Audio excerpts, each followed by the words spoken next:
I want to talk about how we so easily label people as positive or negative, toxic. Toxic is one that I really want to emphasize today because what even is a toxic person, right? We almost label people as if they are those things rather than as if they had patterns that might be those things. And there's a difference, right? There's a difference between a toxic person, which I don't even quite know what that even means, and a person who has toxic behaviors, who has toxic patterns, who has toxic characteristics, who has toxic traits. They might also have positive characteristics, positive patterns, positive habits, right? So you kind of see the point. It's like, I don't see it as like you are, I see it as you have, right? I don't think there's such thing as a positive person. I think there's a person that has positive views.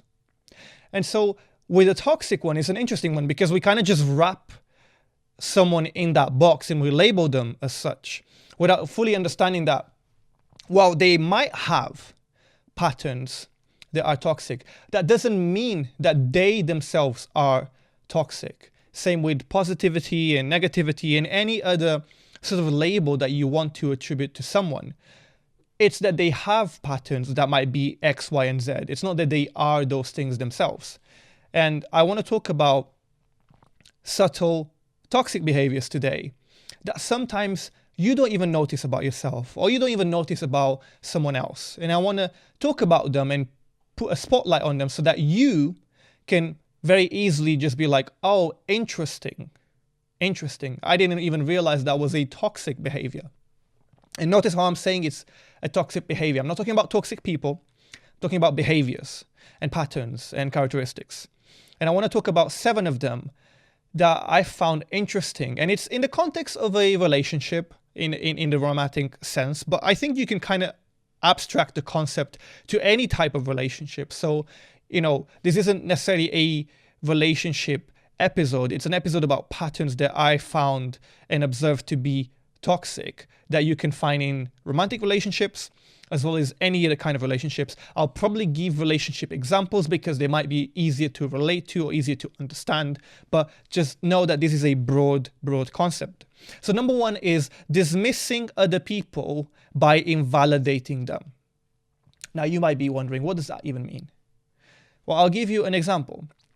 How many times have you maybe shared with someone that, you've had a really bad day, you had a really long day, and their response was something along the lines of, oh, you don't even know how my day went. My day was 10 times worse. Or they might reply with something like, oh, you've had a bad day, I've had a bad week. Like, how many times have you shared something with someone and somehow they make it about them? Somehow they've made that about them. Like, you've opened up with some level of vulnerability and they've just made it about them. How many times has that happened to you? I know it's happened to me in the past. Thankfully, I have an amazing partner today that holds the space, and it's just, yeah, I can't even express how happy I am in my current relationship with my partner, Reem. She's amazing. She's the best partner that I could ever ask for. I love her so much. And so I'm lucky in that sense that I don't experience that anymore. But in the past, I have. And it's so interesting to me that people don't even realize it. You are basically dismissing someone because you're invalidating their feelings, you're invalidating their emotions, you're invalidating their thoughts. I'm not saying you're doing this intentionally, but I'm saying is that you don't even realize that you're doing it. Someone's opened up because they want to share something with you, and you've decided that this is the moment for you to open up as well. And so one of the things here is when someone opens up to you, it's mostly because they want to be heard. It's not that they want solutions. It's not that they want anything to be fixed, but at that point in time, they are sharing to be heard. And by you making it about you, and whether by direct comparison or not, you're taking away that moment, you're taking away that space, and you're making them feel unheard. Just because you heard them out doesn't mean you made them feel heard. Someone could still feel unheard even if you heard them. I want you to deep that. Someone could still feel unheard even if you heard them. And so when someone's sharing something with you, always be mindful that they're opening the space to be heard because they want to feel heard. You can be heard without feeling heard. And so that's not the moment that you should be taking to open up about your stuff. Don't get me wrong, you might have it bad too. You might even have it worse. But that doesn't mean that it's right for you to take that moment, dismiss whatever they're saying, invalidate whatever they're saying by making it about you. Like, that's not how you should be going about it. And so to me, that's a subtle toxic behavior. That's a subtle pattern that is toxic. Because why are you making it about you when they've come to you to share something about them? Sometimes we have to be mindful, and I know it's not always intentional, but we have to be mindful about the moments that we choose to share things. If someone's shared to or decided to share with you something, give them that space, hold that space, let them share, let them talk, let them have that moment. Because especially with vulnerability, it doesn't come easy to people. So if someone's opening up, let them open up. Don't take away that moment. Number 2 is expecting your partner to just know it all. How many times have you ever seen situations like, and you kind of see these in the movies all the time, where they get their partner's coffee order wrong. And then the reaction is something like, but you know I have my coffee without sugar. Or you know I like my coffee with milk. Or you know I like my coffee without milk. And I'm using coffee because it's an easy example. But like, you kind of get the point. It's like people expect you to know. People expect you to read their mind, and they expect you to just know it all. And we're not mind readers as humans, right? We need that communication. You shouldn't really expect someone to know. You should express so that someone knows, right? How many times maybe you've been upset about something, and then you're upset about the fact that your partner hasn't noticed that you're upset about something.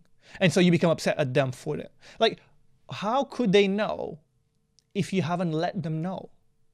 How could they possibly know if you haven't even decided to communicate in the first place? So I think we have to be mindful about our expectations. We shouldn't expect them to know. We should express them so they know. We shouldn't be just magically hoping they'll know. We should be communicating so that they do know. We shouldn't assume that they know. We should open up so that they do know. And I think a lot of the times we think our partners are mind readers and they should be perfect and they should have everything and they should know everything. But that's not how it works. I mean, you don't know everything about your partner or a friend or a co-worker or whoever in your life that is, right? It doesn't matter if you've been together for 10 years, 10 months, 10 weeks. That doesn't matter. The length of your relationship with someone does not matter. It doesn't matter if it's been 10 years or not. You shouldn't assume that someone will know. You shouldn't assume that someone will just know it all. Communicate. Make it a point to communicate. Make it a point to express. Don't expect, express. Number 3 is arguing to win. It's, to me, this one is the one that probably kills most relationships. Most people are in those arguments, and their sole purpose in that argument is to win, is to be right, it's to make a point. And that's how you get real fallouts in relationships. That's how you get breakdowns in relationships. It's because you're not even arguing to understand or be understood. You're arguing to make a point. You're arguing to be right. You're arguing to win. What is there to even win? Like, you actually don't win anything in arguments like this. You lose everything in arguments like this. And I feel like if we approached arguments in a different way, we'd have healthier relationships, we'd have longer relationships, we'd have more successful relationships. Knowing how to argue, knowing how to have a conversation is super important, because you might want to feel seen, heard, valued, and understood, but so does your partner. They want to feel seen, heard, and understood too. And it's not that one is more important than the other. It's that If you don't extend understanding, how can you even begin to be understood? If you go in with the mentality that you're not going to understand them, how can you even be understood? It goes both ways. You shouldn't be having an uncomfortable conversation or a conversation that may cause conflict or an argument, whatever you want to call it, right? I don't like the word arguments, personally speaking, but fine. You shouldn't be going in with this mentality that you're right, they're wrong, I'm going to make my point, I am right, and I want to win. This isn't a competition, this is a partnership. It's a relationship, it's a partnership. You're working together against the problem, you're not working against each other. And so many people get that so wrong. And that's why you have so many relationships that fall out. Because you know how to navigate love, but you have no idea how to navigate conflict. You know how to have good times, but you don't know how to overcome the bad times. You know how to have the best of times, but you have no idea how to get past the worst of times. Learn how to argue, learn how to have difficult conversations, learn how to navigate conflict. And it's not even that complex, it's not even that hard, it's not even that complicated. It's really something as simple as, I'm coming into this conversation with the objective of being understood and with the objective of understanding. That's it. I'm not, and this is interesting because now we're talking about communication. And there's a saying about how communication isn't just about speaking, it's also about listening. But I think that's wrong. I think that communication isn't just about speaking. And it also isn't just about listening. It's also about understanding. You can speak all you want, but if you're not listening, it doesn't matter. And you can listen all you want, but if you're not understanding, it doesn't matter. So therefore, communication can't just be speaking and listening. It has to be speaking, listening, and understanding. Because if you're just speaking and listening, but you're not understanding, then what's the point? Right? What's the point to begin with? So you have to speak, you have to listen, but you also have to understand. How many times, this is a very interesting one, how many times have you been in a conversation with someone and you could just tell they are just waiting for you to finish and they're listening, but they're just listening, waiting for you to finish so that they can reply? How many times? And I know that's happened to me so many times in the past. And I can imagine that having happened to you as well. And it's so frustrating because you're supposed to listen to understand. You're not listening to reply. You're listening to understand. Yes, you're having a conversation, and yes, there might be an expectation that you must say something or you have to say something after they finish, but you're not listening to reply. You are listening to understand so that you can then reply and address in a way that makes sense. It's not that hard to navigate conflict if you just go in with the mentality that I'm here to learn from this person, I'm here to learn their point of view, and I'm here to share my point of view. I'm here to extend understanding. I'm here to also be understood. It's a level playing field. It's a common ground. That's what you're there for. That's what a relationship is. That's what a partnership is. That's what a real partnership is. Understand and be understood. Number 4, and this is an interesting one as well, not showcasing vulnerability. There must be a study out there, surely, about vulnerability and how perhaps men struggle to showcase vulnerability more than women. I think, to be honest, both genders struggle to open up. I do feel like there's studies around, maybe I'm wrong, that men might struggle a bit more. But irrespective of whether you're a man or a woman, like to me, if you don't showcase vulnerability, you are missing out on an opportunity for connection. Vulnerability is a bridge to connection. You can't deepen your connection with someone if you're not willing to open up. I mean, I've struggled with this myself in the past, and I've grown, especially in my current relationship, I've grown to be more vulnerable and open up and not be afraid to showcase some level of vulnerability. I'm not saying you should open up too quick. I'm not saying that you should open up too soon. I'm not saying that you should be opening up from day one. I'm saying that if you are trying to build a meaningful relationship with someone, that vulnerability plays a big part in it. And it's not just a one-sided vulnerability. It has to be two-sided, because if you're both not willing to open up, how can you even build a relationship on top of that? What foundation are you setting if you're not willing to showcase vulnerability? So I'm not saying you should showcase too much vulnerability. I'm saying you should showcase vulnerability as and when it's applicable. And vulnerability can be hard because vulnerability is basically just like being naked. That's really what it is. It's mentally and emotionally being naked. Like, think about how you feel when you're physically naked. You might feel a bit vulnerable. Think about when you're sharing something that is meaningful to you, and maybe it's important, and maybe the conversation might be uncomfortable. That vulnerability right there, that can feel like you are naked, but in an emotional and mental way. And so it's no surprise that for both man and woman, it can be hard to open up. But if you're not willing to take that risk, or if you're not willing to give it a go, then you might struggle with connection. And I know that, especially for me in the past, a long time ago, one of my biggest things with vulnerability was this idea that my vulnerability is going to be weaponized, that they are going to use my vulnerability against me. And that was the thing that kept me like always, no, I don't want to open up. I don't want to showcase vulnerability. I don't want to be vulnerable, because I was afraid of how it was going to be used. And maybe we could speak about how there's some trust issues there as well, or some sort of pattern around that topic in the past that might have contributed to it.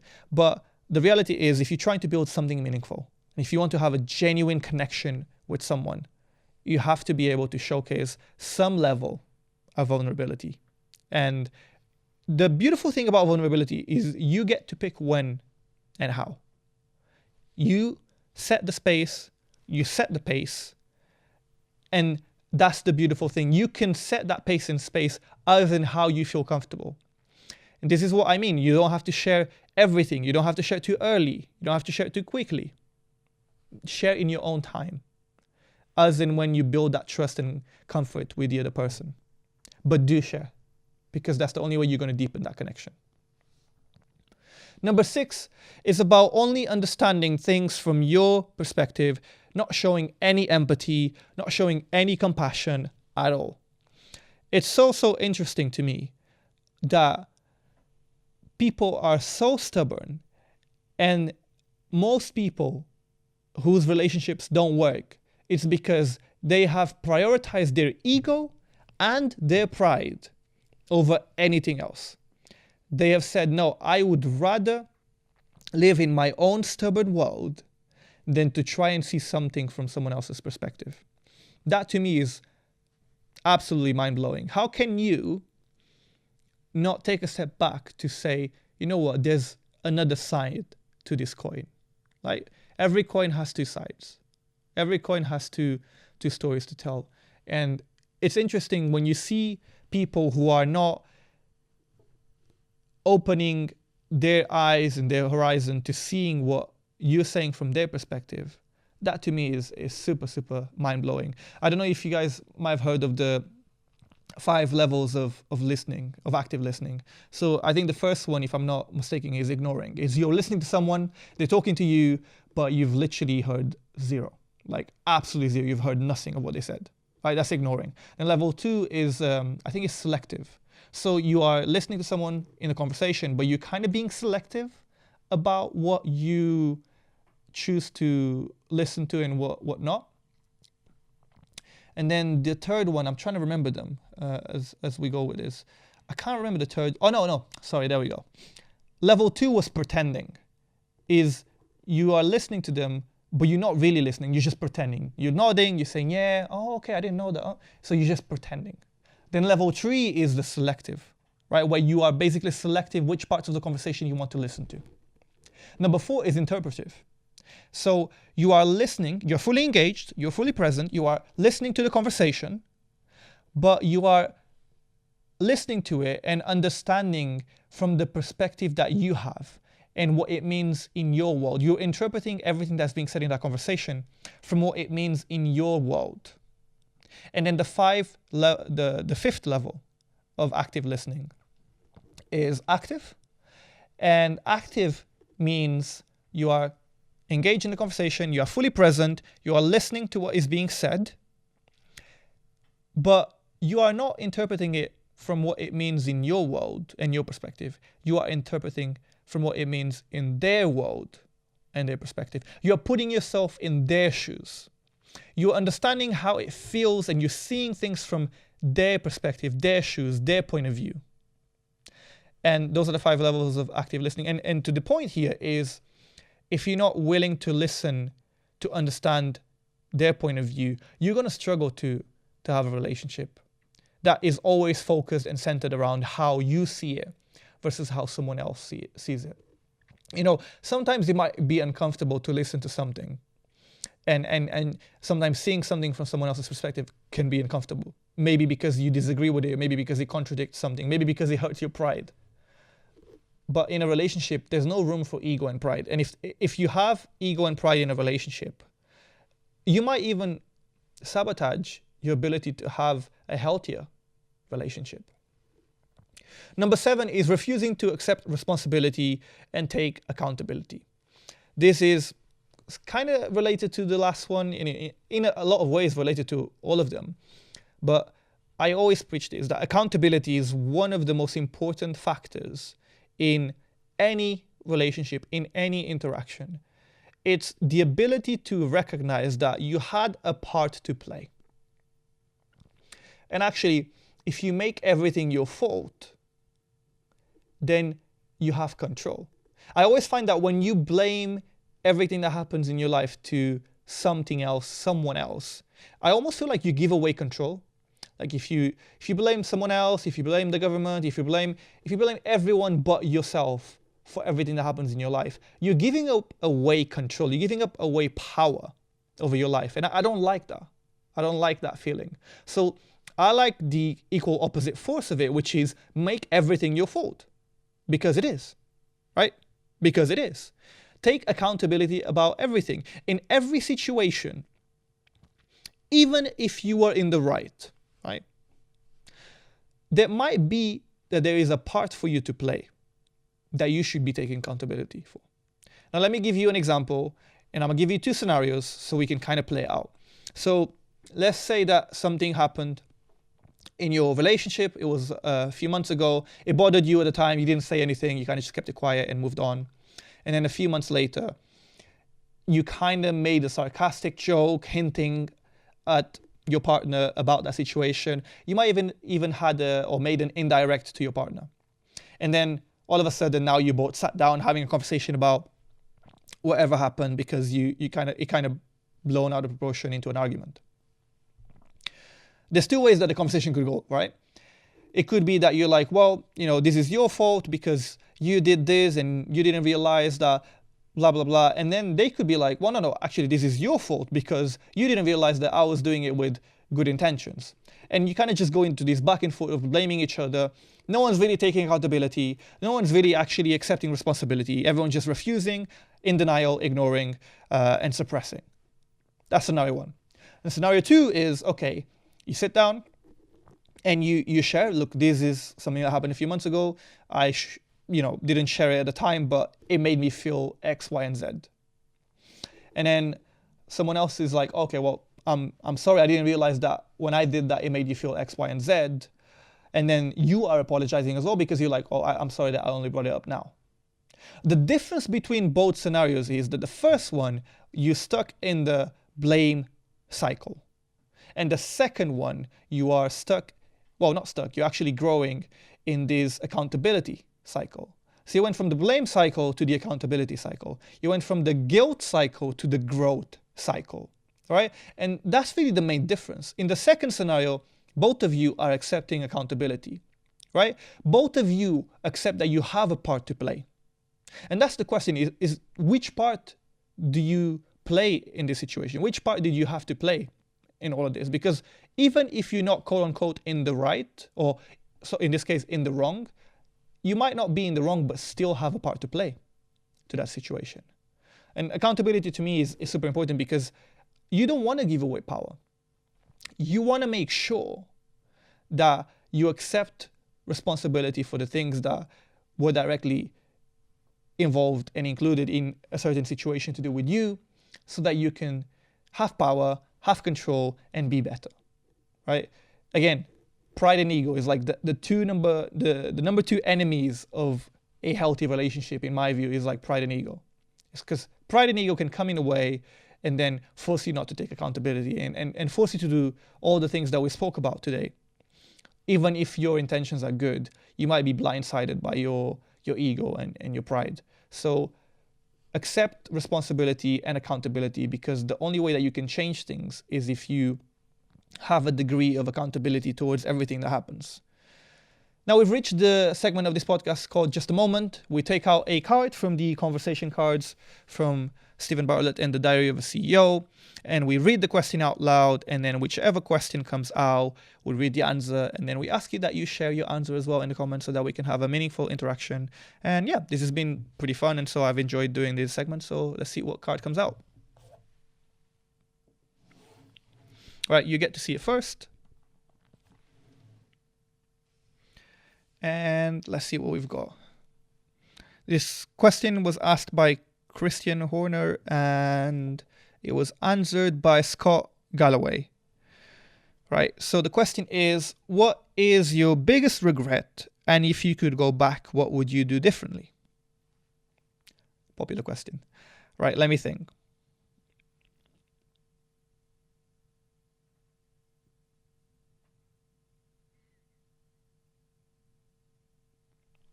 My biggest regret. I think not having started things earlier. I think that is a big. I don't like to live in that frame. Like, I don't live in regret, so I don't have like active regrets that I really feel like, there's nothing that really bothers me every day. So I wouldn't consider it an active regret. But if I have to be thoughtful about what is it that I would go back and change, or what is it that's something that I probably do regret a little bit, is not having started earlier. Like, I could have started this podcast so much earlier. I've been thinking about it since 2018, but I only started it in 2020. Or my content creation online on social media, or my life coaching business. Or like, there's so many things that I could have just started earlier. And if I'd started earlier, I would have made more progress by now, and I would have been in a different place. And so there's so much that could have compounded in favor of me if I had just started it earlier. Maybe I could have gone video with this podcast earlier as well. Like, there's so many elements in my life that I think, I could have started that earlier, because there was nothing really stopping me other than the excuses that I made for myself as to why I wasn't doing something. And those excuses weren't really real excuses. They were just reasons that made me feel comfortable with the fact that I wasn't willing to be uncomfortable. So I would go back and start the podcast earlier. I would have started life coaching earlier. I would have started content creation earlier.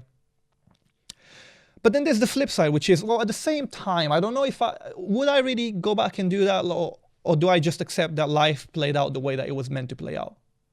I think about that a lot. I could have been in a different place had I started earlier. But like, what's to say that I would have been a better place? Maybe it could have been a worse place because I wasn't as developed and as mature and as, there's so many factors that go to it that it's hard for me to say like, yeah, absolutely, I would go back and change this. I think everything that has happened in my life has played out the way that it was supposed to, and I accept that.